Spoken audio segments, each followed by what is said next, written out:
هلا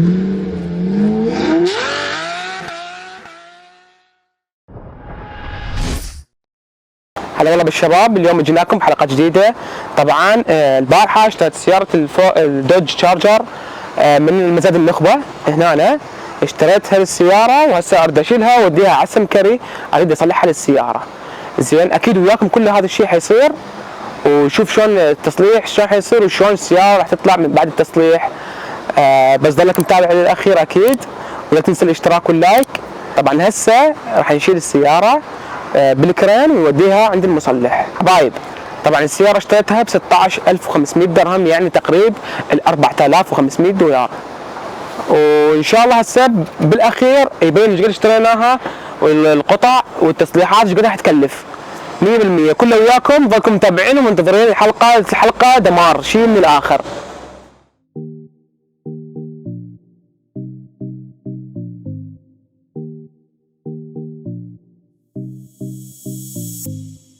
مثل ما شايفين السيارة ضارب فيها فول ايرباج.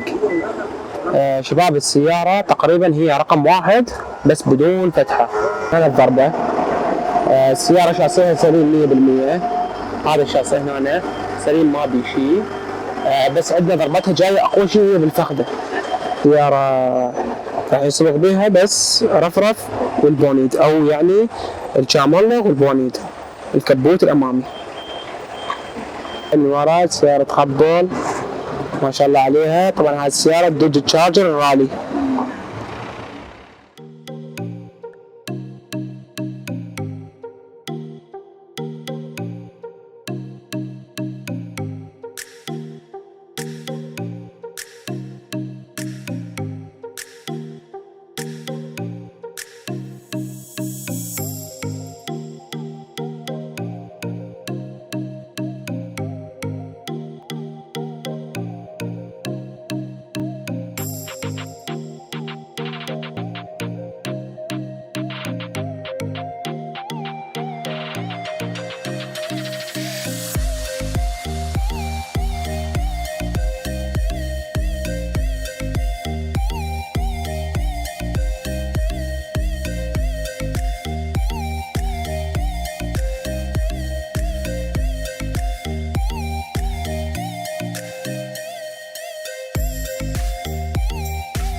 جوهر السيارة هاي الفخدة من هنا، هاي راح تنفتح من هنا.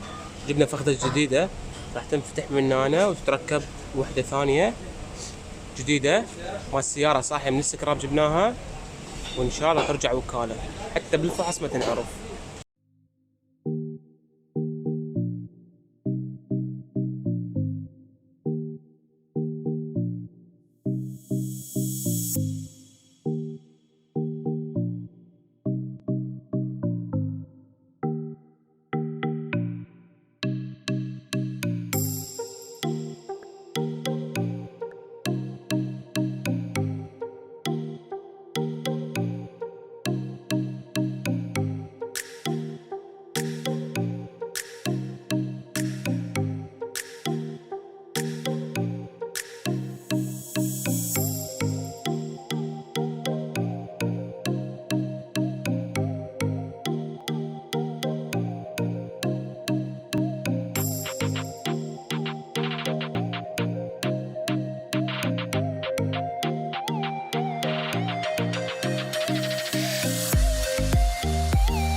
طبعا شباب، انا هسه اشتريت اللسته مال الغراض كامله، واشتريت كل القطع والغراض، وهم وصلوا لي اياها للجراج.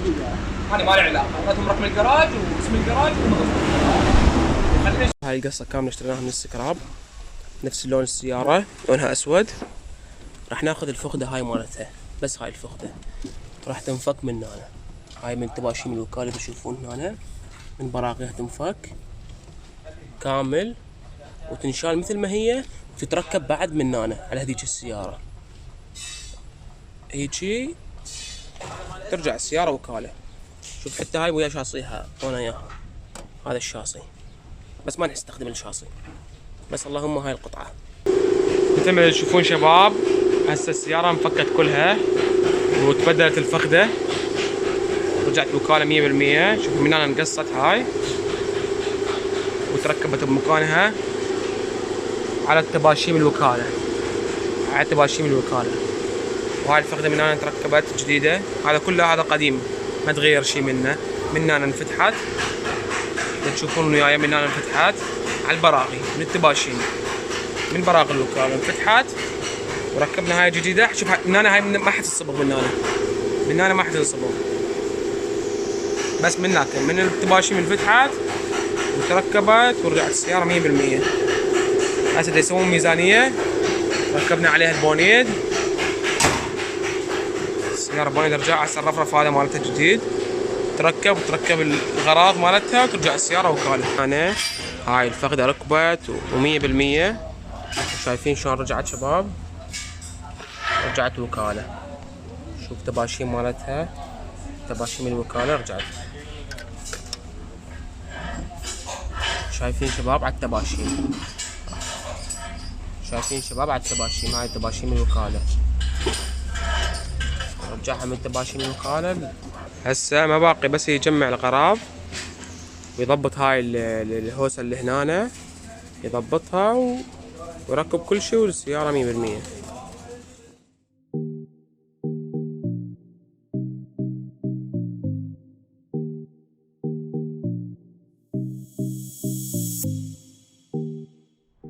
حبايب قلبي مستعدين نشوف السيارة بالنتيجة النهائية. إذا مستعدين تشوفوها، اللي ما مشترك خليه يشترك بالقناة ويفعل الجرس ويحط لنا لايك عمود نشوفكم السيارة.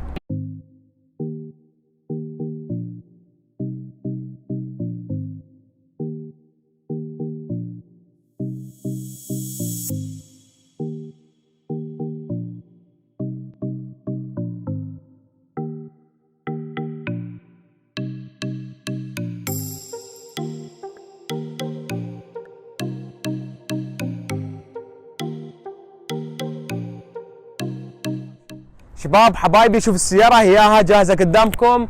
سيارة ولا غلطة، السيارة صارت سيارة وحش تخوف الصراحة، مثل السحر. السيارة شلون صارت وشلون كانت وشلون هسه السيارة، خلينا نشوفها من قدام ونتعرف عليها أكثر.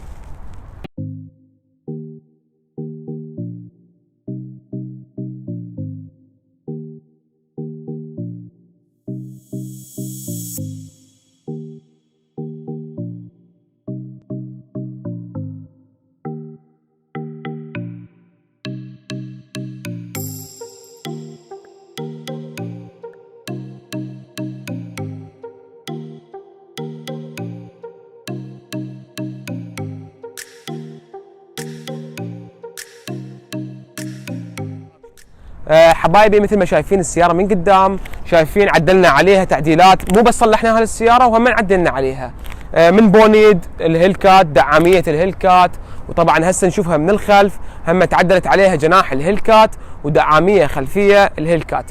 يعني سويناها السيارة بودي كيت كامل هيلكات، منا صلحناها ومنا سوينا لها بودي كيت.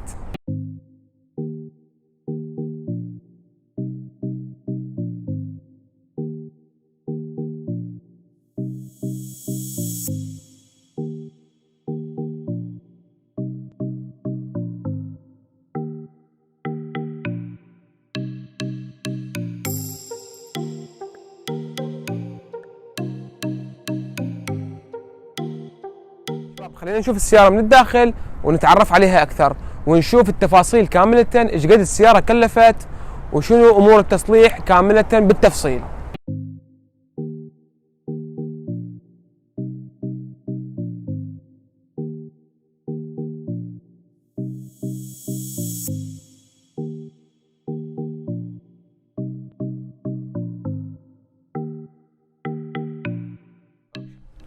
طبعا مثل ما شايفين وياي هسه حبايب السيارة رجعت وكالة 100%، ما بيها أي غلطة، مثل ما تقول انقر سلف وامشي، ما بيها أي شيء، جاهزة للبيع 100%.